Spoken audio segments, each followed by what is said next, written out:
এটা সত্য যে পুরুষের 4 বিয়ের হুকুম আমাদের ধর্ম অধিকার দিয়েছে, কিন্তু এটাও সত্য যে একটা পুরুষকে দ্বিতীয় বিয়ের জন্য বাধ্য করে একজন নারী। কিছু নারী আছে স্বামীর উপরে একদমই সন্তুষ্ট থাকে না। একটা পুরুষ কখনো নারীর সৌন্দর্য দেখে ভালোবাসে না। একটা পুরুষ এমন নারী চায় যে তাকে একটু শান্তি দিতে পারবে, তার মনের ভাব প্রকাশ করতে পারবে।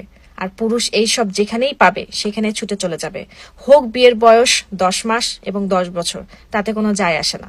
পুরুষের সাথে জিদ করা, তার কথার দাম না দেওয়া, ছোটখাটো বিষয়ে রাগ করা, ঝগড়া করা, এসব করতে করতে একজন নারী তার পুরুষের কাছে তার সম্মানটা শেষ করে ফেলে। সে বুঝতেই পারে না সে কখন তার স্বামীর মন থেকে উঠে গেছে। সেই নারী তার স্বামীর মন দখল করে রাজত্ব করতে পারে, যে তার স্বামীর পছন্দ মতো নিজেকে বানিয়ে নেয়, স্বামীর উপরে সন্তুষ্ট থাকে। বিশ্বাস করুন, একটা পুরুষের কাছে এটা কোনো বিষয় না যে তার স্ত্রী বড়লোক নাকি গরিব ঘর থেকে আসছে। টাকা কামানোর জন্য আল্লাহ তাআলা পুরুষকে বানিয়েছে। একজন পুরুষ এমন এক অর্ধাঙ্গিনী চায় যার কোলে মাথা রেখে সে একটু শান্তি খুঁজে পায়।